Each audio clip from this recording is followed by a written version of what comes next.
Everyone, this is a meeting of the Board of Ethical Conduct. It is August 11, 2025, and 10 a.m. I detect a quorum, and I will ask Mr. Kyle to take the roll. Chair Diani. Present. Ms. Carpenter. Present. Mr. Gutierrez. Present. Mr. Sabas. Present. Mr. Wilson. Present. Ms. Young. Present. Councilmember Sepulveda is not present. Thank you. So we will continue with our agenda, which the next item number 2, is public comment period. And There was no one signed up on the list. okay, so no one has signed up on the list for public comment this morning. So we will move to agenda item number 3, approval of minutes of April 4, 2025. The board has received a copy of the minutes, and I trust everyone's reviewed them. And I will take a motion for approval, and then we can discuss if there's any changes. Motion, a second? I make a motion to approve. Okay, second? Second. Any discussion? Hearing none, all in favor of approving the minutes of April 4th, say aye. Aye. Any opposed? Hearing none, the minutes are approved. So the minutes of April 4, 2025 are approved as they are. Okay, now we will move to item number 4, which is a statement of the notice of appeal. So how our appeal rights from our board work. So I will ask our board secretary, Clerk Mr. Kyle, to read the notice of appeal rights. After a contested hearing by the board, a party may appeal to the Chancery or Circuit Court of Davidson County by filing a writ of certiorari within 60 days. Any party wishing to pursue an appeal is encouraged to seek independent legal counsel to ensure that deadlines and procedural requirements are satisfied. Thank you. Okay, that gets us to item number 5, which is discussion and analysis of the complaint filed by Mrs. Patterson versus the Office of Homeless Services and Metro Development and Housing Agency and the Department of Law's memorandum relating to that complaint. These documents we as board members have all received, and we have, I trust that all of us have reviewed them all fully. And we will now begin discussion and analysis of the complaint and the law department's memorandum about it. As we always start discussion of a new complaint, we ask legal to do a summary of their memo. And that then we as board members have a chance to ask legal if we have any questions about the memo and so forth. Then we will discuss the complaint among us. And as in our discussion, if we have further questions, we can ask legal if it's applicable, if it applies. After which we will discuss, we will then decide on how we proceed on this complaint. Are there any questions about how we're going to proceed today with this complaint? Okay, then why don't we get started?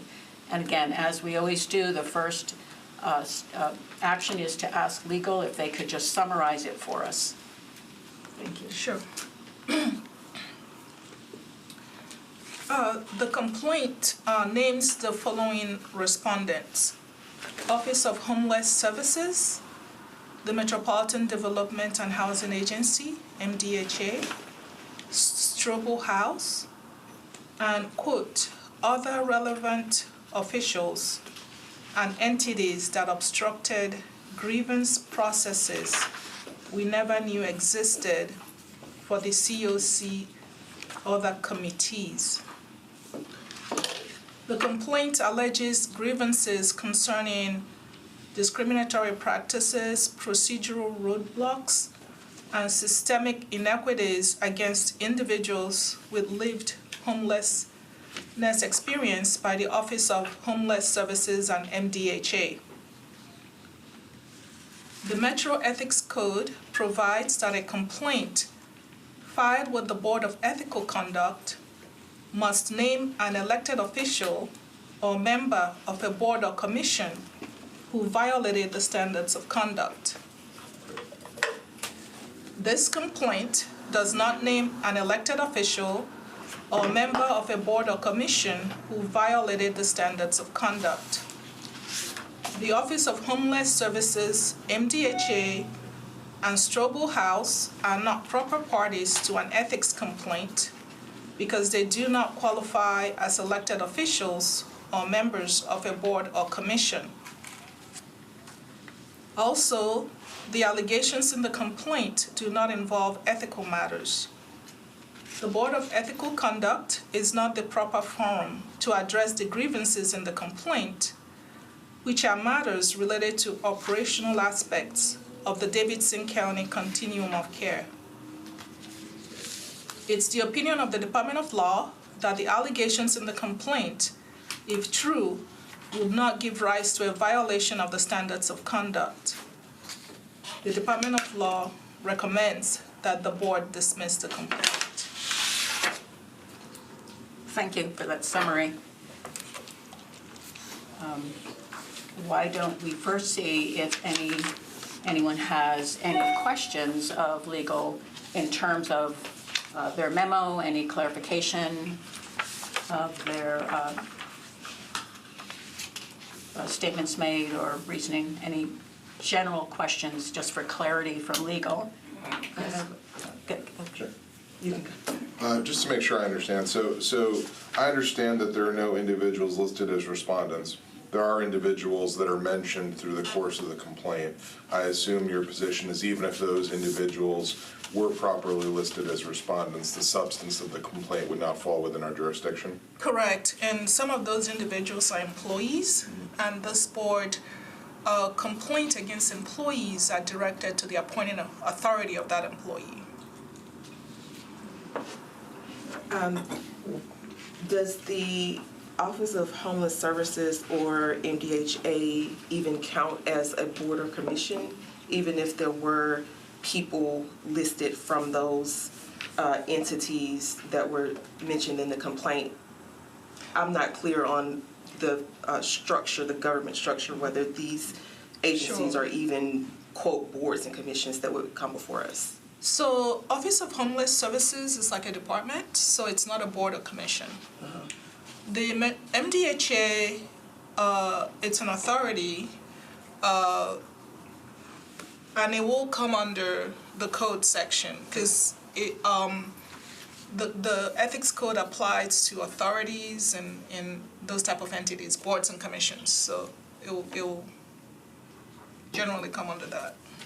So MDHA would fall within our jurisdiction if there were an elected official or appointed member who have been named in the complaint? In general, but I don't want to really adjudicate that issue because at the end of the day, we look at a complaint that's filed Right. and we analyze that complaint. So I don't want to just speak before I see what the allegations are and do the proper legal analysis. Right. I just wanted to understand from a jurisdiction standpoint if this agency is even something that we concern ourselves with.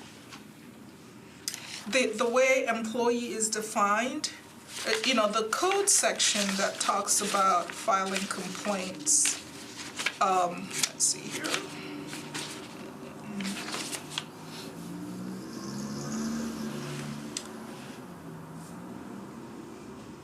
It talks about one or more Metropolitan government elected officials or members of Metropolitan Board or Commission. So in general, the ethics code, employees include elected officials, members of a board, agency, commission, authority, or corporation. Okay. But again, I don't want to kind of adjudicate that issue and give a definitive opinion because I have really, we have to analyze the complaint, analyze the code, I understand. and see whether it falls under that. Right. That would become that is its own legal analysis of what constitutes boards and commissions under our jurisdiction. And there's sections within the code that would have to be reviewed to make that argument and so forth. Okay. But I think it's a really important question asked. That I think that's very clarifying that it's an open legal question, perhaps. We don't know. Any other questions to legal? Okay, well, let's just turn our attention, we have the complaint, and we have the complaint was submitted, many kind of attachments, exhibits, a very kind of extensive submission of explaining the nature of the concerns and allegations and as understood as ethical violations. They were in, also, I think relevant is there's certain requested actions, audits and pay and so forth, immediate actions needed and requested actions needed. And again, I think that all of them that I saw fell out of our authority, that we don't have the power to do many of the things being requested. Even if we went forward, we don't have that power. Our power as an ethics board is very limited. They write it down in the code, and it tells us what we can do if we found a violation. It's very limited, and it's not general at all.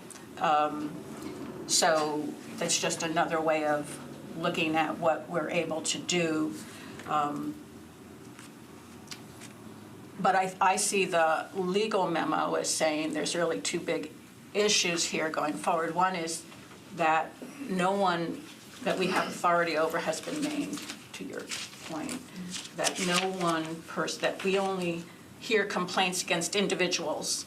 We don't hear complaints against boards or Metro or offices within Metro. That we don't have any authority.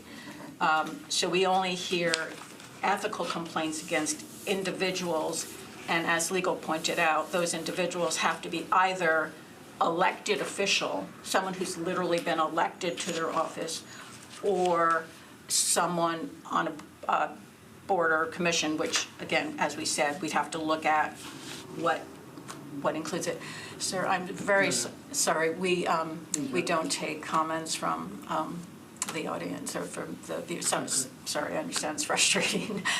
We'll try to be as... Can the complainant have an opportunity to be heard in this meeting? Not in this meeting, this is an Okay, just want to clarify meeting. procedure. Yeah, right, and this is how I we've been apologize. No I'm problem. homeless on the street, so I didn't know that there was an Absolutely. ethical thing about being homeless. So I No. apologize about that. No need, sir. No need, sir. We'll try to be as clear as we can to what our process is so people will understand it, what we're doing. I didn't know we had to be on a board to be homeless. So that's why I wasn't aware. Yeah. I appreciate that. Yep. So, yeah, what we do, because as volunteers from different organizations, all of us, so we're not Metro, we're not part of, we're not employees of the Metro government at all. We're volunteers from different organizations. What we do is we read complaints, hear it. I apologize because, when we're on the streets, we don't understand these things. And we understand that you all have a position of authority and understanding in this, but with our side of it, we also understand that we've never been heard, we're never being understood, and we're always being dismissed. So when we come before people like yourselves, with committee meetings and people of this nature, we do appreciate when you do hear our comments, because unfortunately, we're being gentrified. We're being thrown out like the people in Gaza. Everyone sees you, but no one wants to hear you. And I do appreciate that.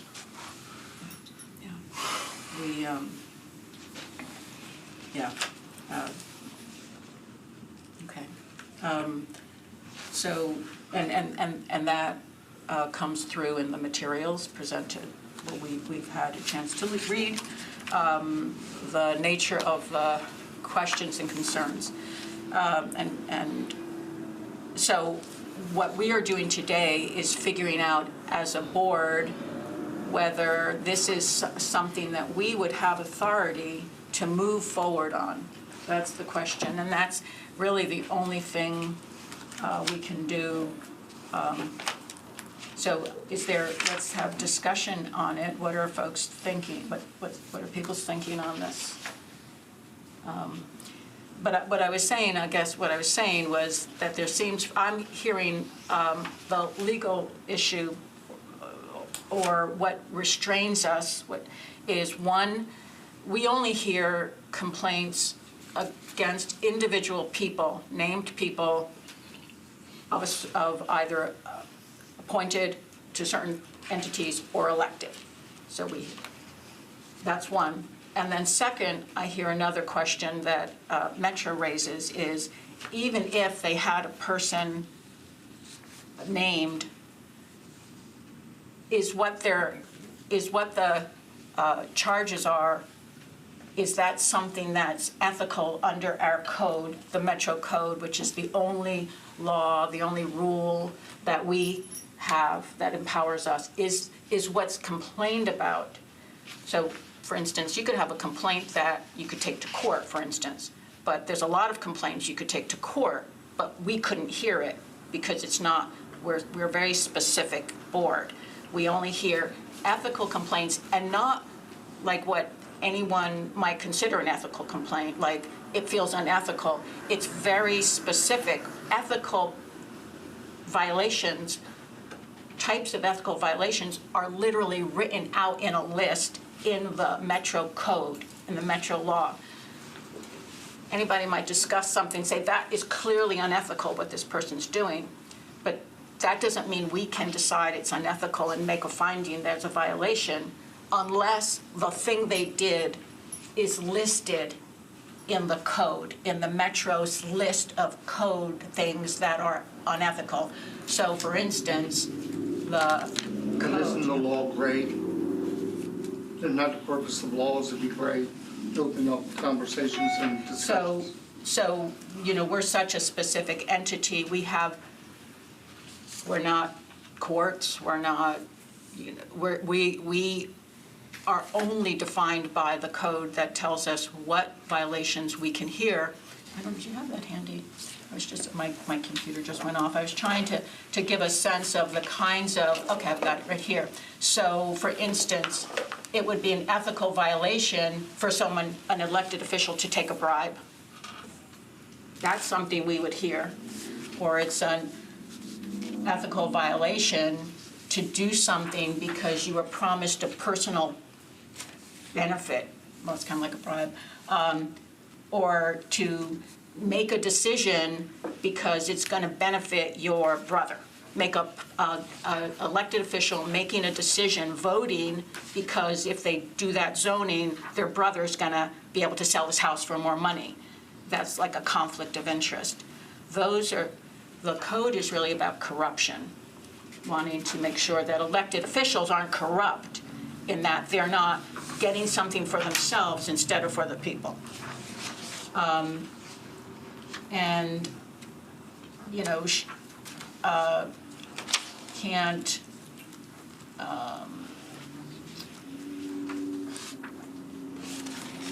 so it's all spelled out in a list of maybe, I don't know, I haven't counted, but maybe 20 different things like that.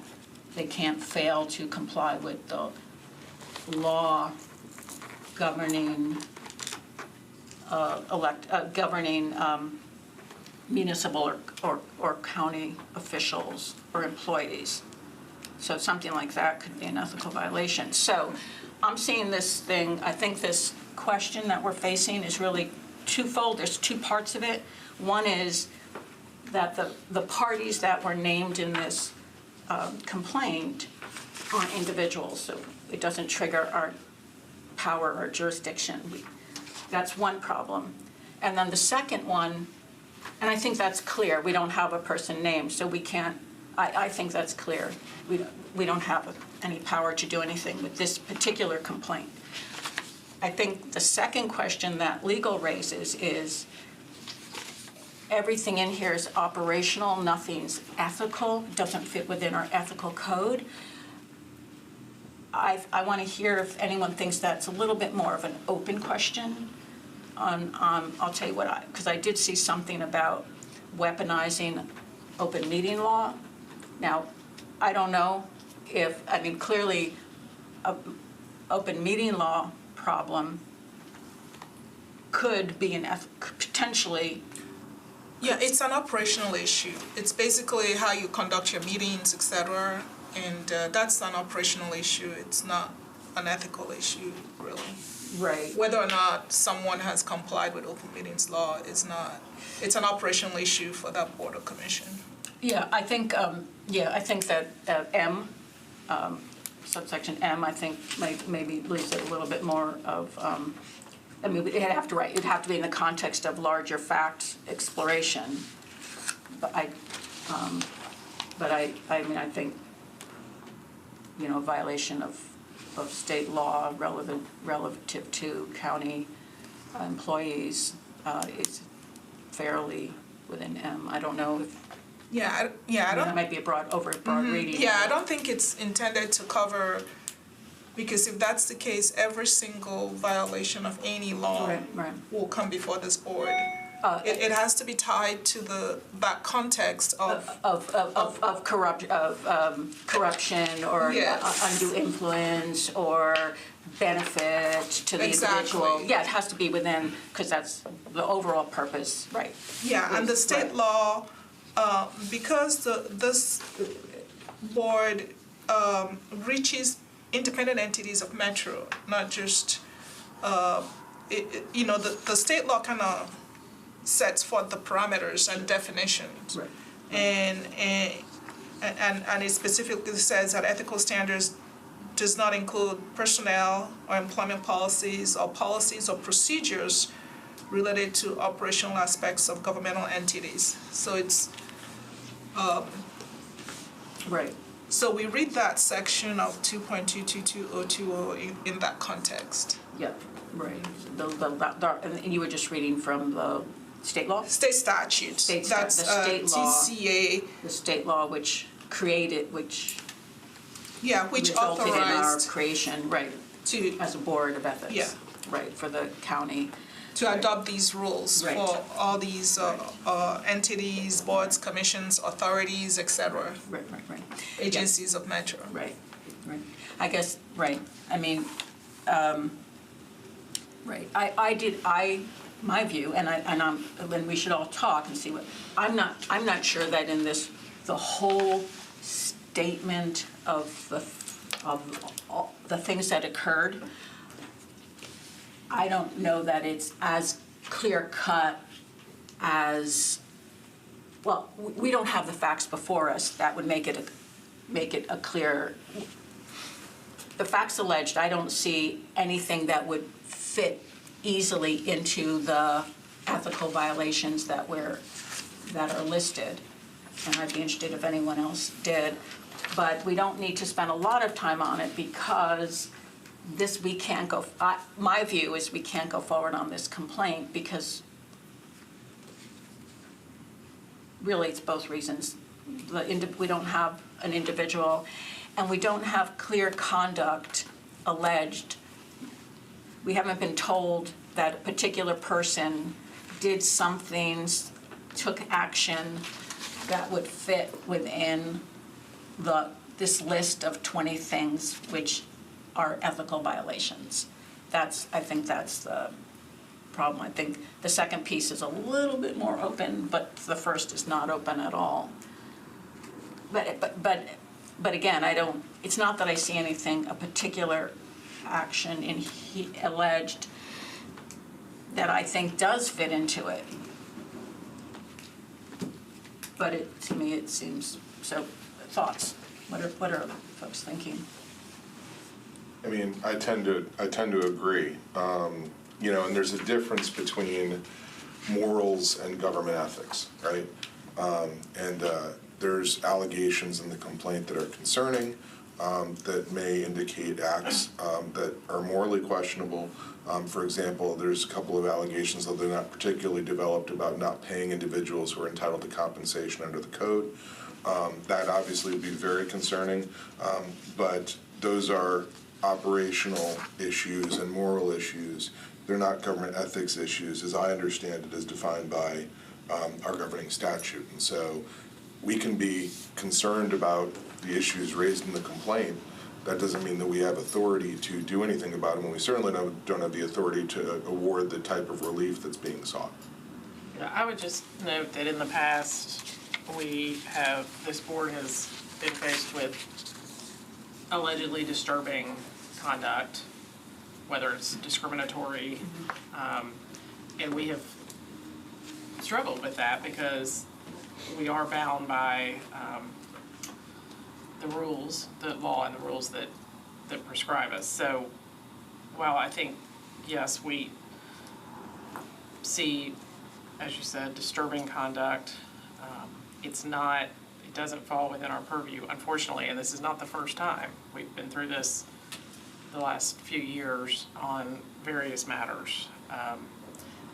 But unfortunately, this board, and I think relying on Metro Legal's memo, are really without power to address the complaints, unfortunately.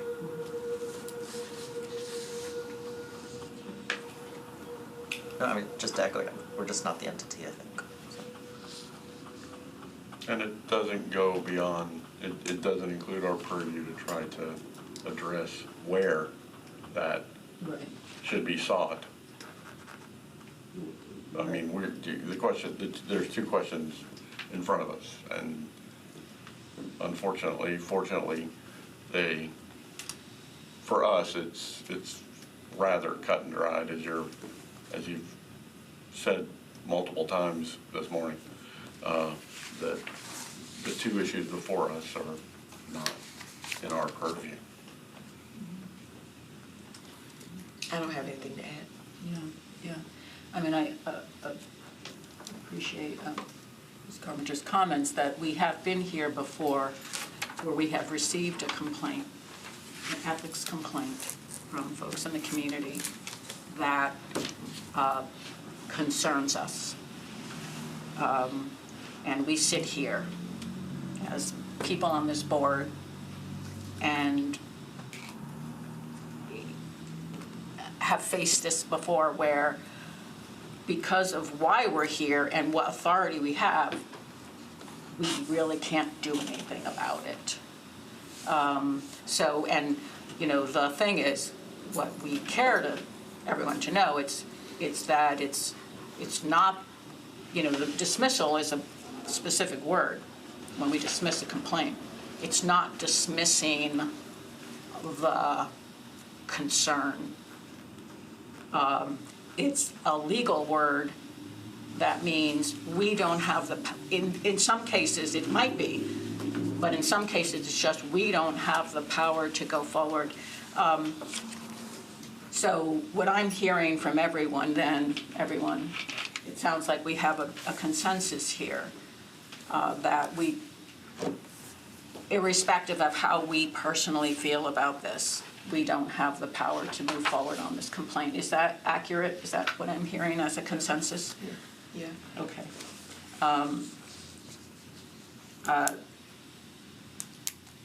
So what does happen with complaints is that they do, and all the materials that are submitted is they do get posted on our website and are there every word, every statement made, all the evidence, it gets posted on the Board of Ethical Conduct. We have a whole area where every complaint gets posted that anyone can go look at and see what has been alleged. And that stays there 24/7. So, all right. I apologize. Where's the issue, like I said? I just see people dying on the streets. I don't see no ethics in it. And I'm sorry.